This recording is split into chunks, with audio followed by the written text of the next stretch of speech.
সালমানের মৃত্যুবার্ষিকী। চলচ্চিত্র যতদিন থাকবে সালমান ততদিন থাকবে, একথাটি বলেছেন চিত্রনায়িকা মৌসুমী। চলুন বিস্তারিত নিউজটি দেখা যাক।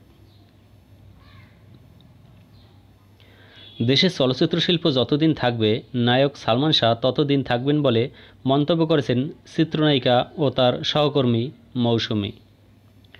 1996 সালের 6 সেপ্টেম্বর রহস্যজনকভাবে মারা যাওয়া বাংলাদেশের চলচ্চিত্রের এক উজ্জ্বল নক্ষত্র সালমানের 25তম মৃত্যুবার্ষিকী উপলক্ষে এই মন্তব্য করেন তিনি।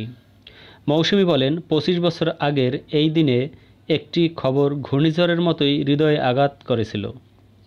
ইমন, যার ডাকনাম ছিল সালমান, আর নেই। শুনতে হয়েছিল এই অবিশ্বাস্য সংবাদ।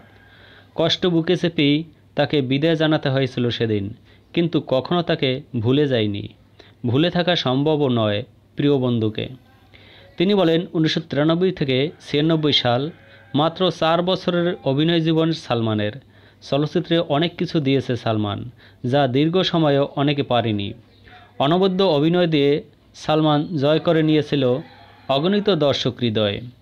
তিনি বলেন, তাই তো এখনও জানতে ইচ্ছা করে, ক্যারিয়ারের শীর্ষে থেকেও সে কেন লাখো ভক্তকে কাঁদিয়ে চলে গেল।